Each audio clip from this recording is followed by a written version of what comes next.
Jika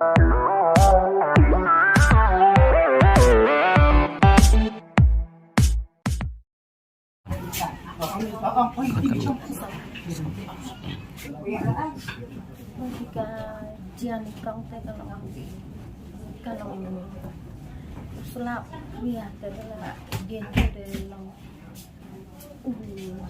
kawan dia kata kerja ketemuan dia kerja ketemuan dia kerja dan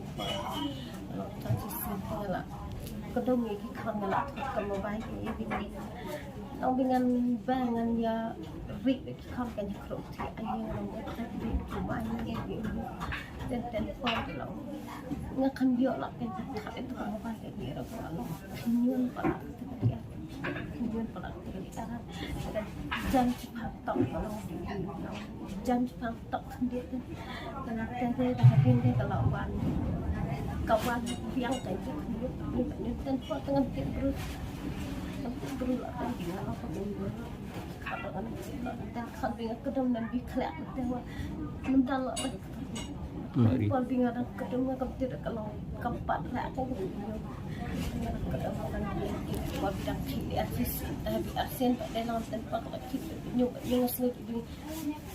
sudah lah reban aneh sudah juga lang ngambek kan dia dan kalau dia ngan kita perlu akan kita kelai tadi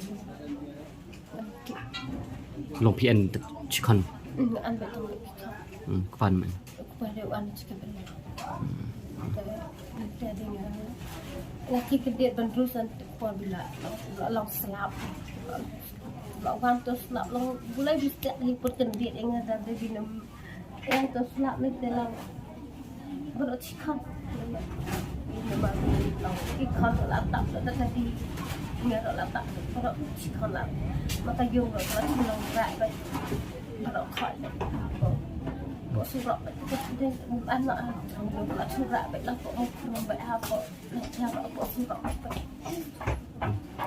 แต่มันคนเราขอละตับได้ก็ดีแต่ยังละดอยว่าจะกินใช่เลยจะเป็นกันเดียดรู้เป็นกันเดียดแต่ไม่พอเลยเราว่าใครอยากแซะกันยังละดอยเงสกันติดคนเกิดอะไรกันได้ไม่ยาระไม่ยาระ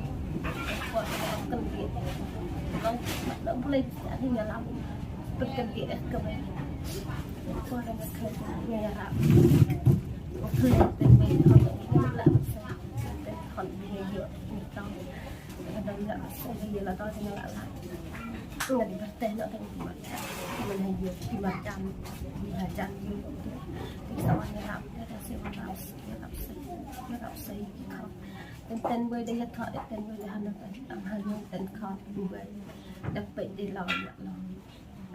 nè trong cái đi đâu bị thọ long nè để ta cái đi giống bệnh cái đấy là hầu long hay